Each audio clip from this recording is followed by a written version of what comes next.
Hey fantasy football fans, it's me, the Fantasy Football Girl, coming at you with another edition of Vlog Times. Wow, was week 10 packed. We have a ton to get through, so let's get right to it. A review of my start, sit, and extra from last week. Now, if you remember, my start was David Garrard. I predicted that he'd be a great bye week option and a week 10 sleeper. In fact, he was. He was 24 of 31, had 342 passing yards, 35 rushing yards, and 2 touchdowns, the second of which was an amazing, very lucky 50-yard Hail Mary pass to Mike Sims-Walker / Mike Thomas. If you haven't seen it yet, I don't know what you're watching because it's on every highlight reel ever, but in case you haven't, I put a link just below because it is just so fantastic. You have to check it out. Next week, Garrard and the Jaguars are taking on the Cleveland Browns, whose defense whose run D has proven to be rather staunch, but whose passing D is rated, I think, 23rd. So, the Jaguars, David Garrard, Mike Thomas might have another big week next week. Of course, see what you have. If you have Rivers, if you have Breeze, if you have Rodgers, I wouldn't sit Garrard in favor of one of those guys, but certainly keep him in mind if you're in a pinch. All right, so my sit didn't do as well on, remember I did say this was for non-PPR formats only. LaDainian Tomlinson, he had 18 carries for 57 yards, 6 receptions for 53 yards, 0 touchdowns. So, roughly 10 fantasy points, sharing 50-50 time with Sean Green, who had 20 carries for 72 yards. Now, unfortunately, LT's production at the beginning of the season, he looked like LT of years gone by, slowing up a little as the season progresses, sharing more and more time with Green.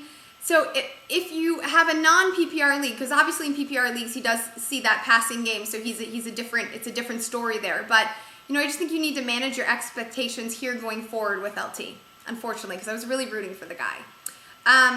My extra, now I did say that this was a desperation deep sleeper nugget. And if you gambled on him, I'm sorry because he laid a giant goose egg, 0 receptions, 0 yards, 0 touchdowns.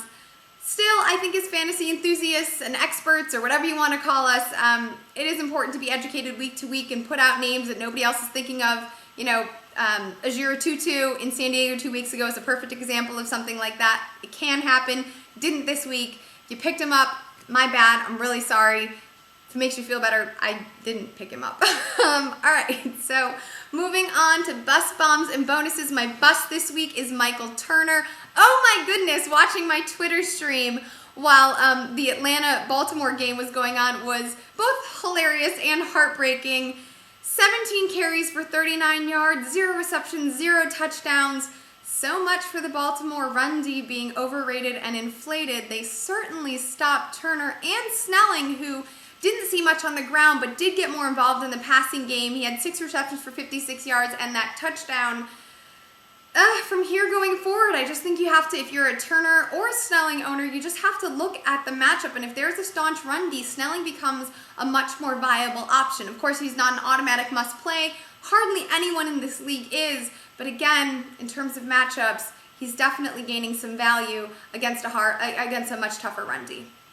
All right, so moving on to my bomb. Now, I am going to say that the New York Giants certainly bombed against the Dallas Cowboys in their 20-33 loss. However, Mario Manningham, who is by no means the bomb and has a reputation for dropping bombs, does deserve a mention. So he gets my bomb spot kind of in a weird, indirect way this week. He had 10 receptions for 91 yards and a touchdown with Steve Smith out because of that pectoral pull or tear. He's going to see more receptions. I mean, that's just the fact of it. Hakeem Nicks was definitely held in check last week, and he was pretty disappointing, I know, to myself and a lot of other fantasy owners. So Mario Manningham with Smith out again next week, definitely his fantasy value increased by a lot. So that's my bomb this week, kind of an indirect, not because he's the bomb, but because he deserves a mention.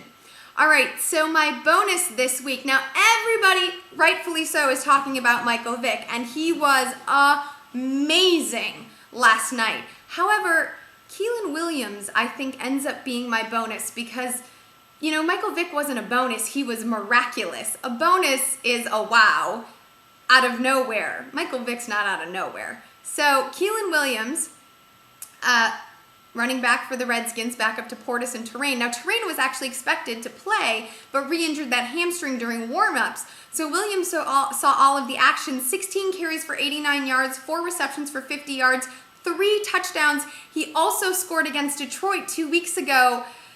You know, this kid is legit. Now, unfortunately, both Portis and Terrain should be coming back in week 11 from their individual injuries. But I still think Keelan Williams is someone to keep an eye on, someone to consider.